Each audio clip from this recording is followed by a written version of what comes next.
Hello दोस्तों, तो one piece के एपिसोड नंबर 805 और 806 में आपका स्वागत है। जहाँ पर आज हम देखेंगे कि लूफ़ी है वह फाइनली क्रैकर को हरा देगा और उसकी जो डिफीटेड बॉडी होती है वह सीधी बिग मॉम के कैसल के सामने जाकर गिरती है। दूसरी तरफ सांजी है वह अपनी वेडिंग के लिए निकल चुका है। तो आपको क्या लगता है कि लूफ़ी उसे मिल पाएगा या नहीं? तो चलिए दोस्तों शुरू करते हैं इस एपिसोड को बिना किसी देरी के। जिसकी स्टार्टिंग में ही हमें दिखाया जाता है कि सांजी था वह ऑलरेडी इंजर्ड हो चुका था और तुरंत ही रेइजू उसके पास आती है और उसको देखकर वहाँ पर जितने भी साइंटिस्ट होते हैं वह सब भाग जाते हैं और रेइजू तुरंत ही कहती है कि सांजी तुम पहले भी ऐसे ही थे और अभी भी ऐसे ही हो, आखिरकार तुम बदले क्यों नहीं। और वह तुरंत ही उसकी ट्रीटमेंट करने लगती है। वह उसे एक फेशियल मास्क देती है जो एक साइंटिफिक टूल ही था और जैसे ही वह उसको सांजी के फेस पर लगाती है उसकी सारी इंजरियां हील होना स्टार्ट हो जाती है। पहले तो सांजी को बहुत ही सारा दर्द होता है पर उसे मालूम था कि ये जो साइंटिफिक टूल है वह सचमुच में बहुत ही ज़्यादा एडवांस टेक्नोलॉजी का है और तुरंत ही देखते उसका जो पूरा मुंह था वह एकदम नॉर्मल हो चुका था। और तुरंत ही रेजू होती है वह उससे पूछती है कि मुझे यह तो पता है कि तुम पहले से थोड़े बदल चुके हो, लेकिन आखिरकार तुमने ये कहाँ से सीखा कि तुम कभी भी एक औरत पर हाथ नहीं उठाओगे। और तभी अपना सांजी होता है वह अपना एक बैक सीन याद करता है और दोस्तों यह वही बैक सीन था जब वह रेड लेग के नीचे काम करता था। इस तरफ उसके सामने पूरा का पूरा स्टाफ था, वह डिमांड कर रहा था कि हमारे शेफ के जो स्टाफ है उसमें हमें एक औरत चाहिए, पर दूसरी तरफ वह तुरंत ही कहता है कि मैं कभी भी ऐसा नहीं करूँगा। सांजी होता है वह तुरंत ही रेड लेग के सामने बहस करने लगता है और कहता है कि अगर वुमन ने कोई भी गलती की तो तुम उसे मार भी सकते हो। और इतना ही सुनकर रेड लेग होता है वह तुरंत ही सांजी को मारते हैं और कहते हैं कि तुम याद रखना, अगर तुमने कभी भी फ्यूचर में लड़की पर हाथ उठाया तो मैं तुम्हें अपना बेटा नहीं मानूंगा। और यही थी उसकी एक सीख और सांजी ने तब से ही सीख लिया था कि कभी वह एक औरत पर हाथ नहीं उठाएगा। फाइनली दोस्तों आ चुके हैं हम क्रैकर वर्सेस लूफी के सीन में, जहाँ पर लूफी था वह इस क्रैकर को इस एपिसोड में हरा देगा। क्रैकर के सामने लड़ते लड़ते लूफी था वह सचमुच में बहुत ही ज्यादा थक चुका था और दूसरी तरफ जितने भी होमिस थे वह सब डरे हुए थे। लूफी तुरंत ही नामी को कहता है कि तुम किंग गोंग के पास वापस जाकर छुप जाओ और वह इस बार क्रैकर के सामने फाइट करने के लिए रेडी था, पर उसके पहले उसे बहुत ही ज्यादा भूख लगी थी। और इस तरफ क्रैकर के जितने भी सोल्जर्स थे उनमें से कुछ हारे हुए सोल्जर भी थे और वह तुरंत ही उनका जो बिस्किट होता है उन्हें खाने की ट्राई करता है, पर वहाँ पर जो बिस्किट थे वह सचमुच में बहुत ही ज़्यादा हार्ड थे। और इतना ही देखकर क्रैकर कहता है कि तुम मेरे बिस्किट को नहीं खा सकते क्योंकि वह सचमुच में बहुत ही ज़्यादा हार्ड और स्ट्रॉन्ग है। और तुरंत ही नामी समझ गई थी कि उसे क्या करना है। वह तुरंत ही क्लाइमेट टेक का यूज़ करती है और तुरंत ही वहाँ पर बारिश स्टार्ट कर देती है और धीमे धीमे जो क्रैकर के सोल्जर्स थे वह सब एकदम ढीले होने लगे थे और वह जैसे ही लूफी पर अटैक करते हैं उनकी जो स्वॉर्ड होती है वह टूट जाती है।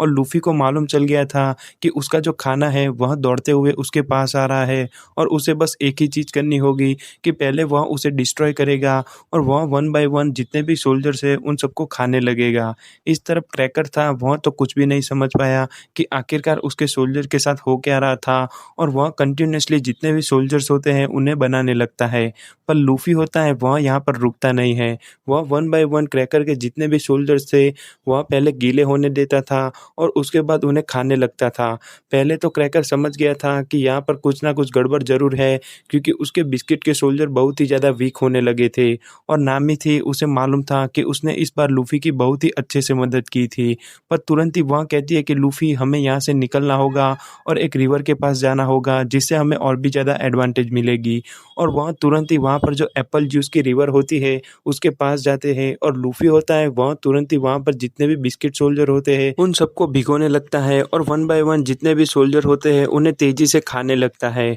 और उसके खाने से जितने भी सोल्जर्स थे वह सब डिस्ट्रॉय भी हो रहे थे और इस तरफ लूफी था उसकी भूख भी मिट रही थी। पर देखते ही देखते वहाँ पर जितने भी सोल्जर होते हैं वह सब डिस्ट्रॉय होने लगे थे और लूफी था वह ऑलरेडी अपना खाना खत्म कर चुका था और वह सचमुच में अब एकदम रेडी था। दूसरी तरफ क्रैकर था वह तुरंत ही कहता है कि मैं यहाँ पर हार नहीं मानूंगा और वह वहाँ पर पूरे के पूरे सोल्जर्स की आर्मी खड़ी कर देता है। पर तुरंत ही नामी होती है वह वापस क्लाइमेट टेक का यूज़ करती है और वहाँ पर बारिश स्टार्ट हो जाती है। लूफी था उसने ऑलरेडी ओवर ईटिंग कर ली थी पर उसे मालूम था कि उसे हराने का एक ही ऑप्शन है और वह है कि उन्हें खाना। दूसरी तरफ मिरर वर्ल्ड में में जहाँ पर ब्रूली थी, वहाँ चॉपर और अपने कैरेट को ढूँढ रही थी। चॉपर और कैरेट यह दोनों सांजी को ढूँढने की बहुत ही ज़्यादा ट्राई करते हैं, पर हर बार ब्रूली थी वह उनके रास्ते के बीच में आती थी और उन्हें मालूम था कि अगर वह ब्रूली के हाथ में आ गए तो उनकी खैर नहीं होगी और तुरंत ही ब्रूली थी वह उनका पीछा करने लगती है और इस तरफ यह दोनों उससे भागकर बहुत ही ज़्यादा थक चुके थे। और तभी सीन बदलता है और हमें दिखाया जाता है एक कॉमेडी सीन जहाँ पर लूफी था, उसने इतने सारे सोल्जर खा लिए थे कि वह ऑलरेडी फुल हो चुका था, पर अगर वह उन्हें नहीं खाता तो उसके लिए और भी ज़्यादा प्रॉब्लम क्रिएट होती और वह तुरंत ही वहाँ पर जितने भी सोल्जर उस पर अटैक करते थे वह वन बाय वन उसे खाते रहता था। और इसको देखकर यहाँ पर क्रैकर था वह और भी ज़्यादा गुस्सा हो जाता है और कहता है कि आखिरकार तुम्हारी हिम्मत कैसे हुई कि तुमने मेरे सोल्जर्स के साथ ऐसा सलूक किया। पर तुरंत ही लूफी था वह अपने गियर 4 का यूज़ करता है और यहाँ पर जो गियर 4 का ट्रांसफॉर्मेशन था वह सचमुच में बहुत ही ज़्यादा रिडिकुलस था, क्योंकि जैसे ही वह ट्रांसफॉर्म होता है वहाँ पर बहुत ही ज़्यादा भाप इकट्ठा होने लगती है और उसका जो ट्रांसफॉर्मेशन था वह बहुत ही ज़्यादा बड़ा था। लूफी था उसने ओवर ईटिंग के कारण जितना भी खाना था वह डाइजेस्ट नहीं कर पाया और इस तरफ उसकी जो बॉडी थी वह आउट ऑफ शेप हो चुकी थी और एक बड़ा सा बॉल बन चुकी थी। और लूफी का ऐसा ट्रांसफॉर्मेशन देखकर क्रैकर होता है वह और भी ज़्यादा गुस्सा हो जाता है और कहता है कि आखिरकार तुमने मेरा मजाक बना कर रखा है जो तुम मेरे सामने ऐसे फाइट कर रहे हो। और वह तुरंत ही जैसे उस पर स्वॉर्ड का अटैक करता है, लूफी होता है वह धीमे धीमे उसे अंदर खींचने लगता है, क्योंकि उसकी जो बॉडी थी वह सचमुच में बहुत ही ज़्यादा बड़ी थी और इस तरफ क्रैकर होता है वह कुछ भी नहीं कर पाता। और तुरंत ही लूफी कहता है कि मैं तुम्हें न्यू वर्ल्ड के दूसरे कोने तक फेंक दूंगा और तुम अपनी मॉम को जाके बताना कि जो स्ट्रॉ हैट लूफी है वह सांजी को वापस लेकर ही जाएगा। और इतना ही कहकर वह तुरंत ही उसे फेंक देता है और कहता है कि गम गम कैनन बॉल। और वैसे देखा जाए तो वन पीस की हिस्ट्री में one of the most powerful fly away का जो अटैक था वह लूफी ने यहाँ पर दिखा दिया था, क्योंकि जो क्रैकर था वह उस जंगल में से बाहर निकलकर सीधा बिग मॉम के पैलेस के पास आ चुका था। इस तरफ बिग मॉम तुरंत ही पूछती है कि आखिरकार क्रैकर कहाँ पर है और उसे मालूम नहीं था कि बाहर जो बड़ा सा ब्लास्ट हुआ था वह और किसी का नहीं बल्कि क्रैकर का ही था। और फाइनली लूफी था उसने होल केक आइलैंड में अपने पहले एनिमी को हरा दिया था। और इस तरफ क्रैकर की ऐसी हालत देखकर उसके जितने भी भाई बहन होते हैं वह तुरंत ही उसके पास आते हैं और उन्हें मालूम चल गया था कि इसका मतलब एक ही है कि स्ट्रॉ हैट लूफी है वह उस जंगल में से बाहर निकलने ही वाला है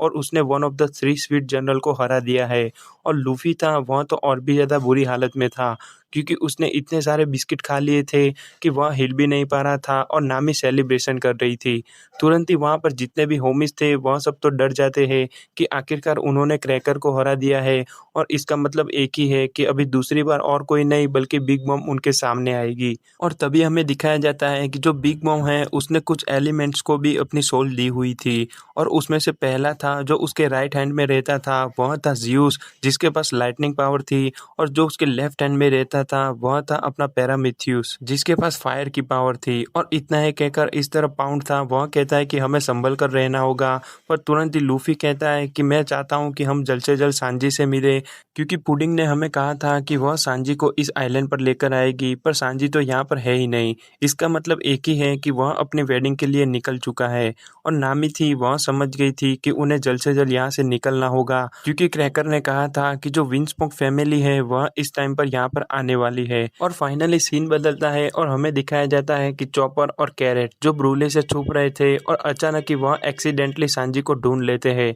सांजी था वह उस कैसल में अकेला चल रहा था और वह उसे चिल्लाते भी है, पर तुरंत ही वह पीछे देखते हैं तो उसके पीछे रेजू खड़ी थी और सांजी को लगा कि उसने कुछ सुना, पर वह उन्हें ठीक से सुन नहीं पाया और इतना ही देखकर वह आगे चलने लगते हैं। और इस तरफ चॉपर और कैरेट यह दोनों बहुत ही ज़्यादा कॉन्फिडेंटली कहते हैं कि अगर सांजी यहाँ पर है तो उसका मतलब एक ही है कि वह अपनी वेडिंग में जा रहा है। और वह तुरंत ही कहता है कि हमें जल्द से जल्द यहाँ से निकलना होगा और यह सारी की सारी बातें लूफी को बतानी होगी। लेकिन तभी वहाँ पर ब्रूली आ जाती है और कहती है कि हाँ मैं तुम्हें भेजूंगी लूफी के पास, पर उसके पहले मैं तुम्हें दिखाऊंगी कि ओरिजिनल टॉर्चर क्या होता है। फाइनली इस तरफ सांजी था वह वापस अपने रूम में आ चुका था, जहाँ पर और कुछ नहीं बल्कि वह अपने लिए रेडी हो रहा था। पर तुरंत ही वहाँ पर उसकी बहन रेइजू आती है और कहती है कि अभी सिगरेट पीने का टाइम नहीं है और अच्छा होगा अगर तुम रेडी हो जाओ। सांजी बहुत ही ज़्यादा डिप्रेस था, पर वह कर भी क्या सकता था, क्योंकि एक तरफ उसके मास्टर की जान खतरे में थी और अगर उसने ऐसा नहीं किया तो वह और भी ज़्यादा खतरे में आ जाएगा।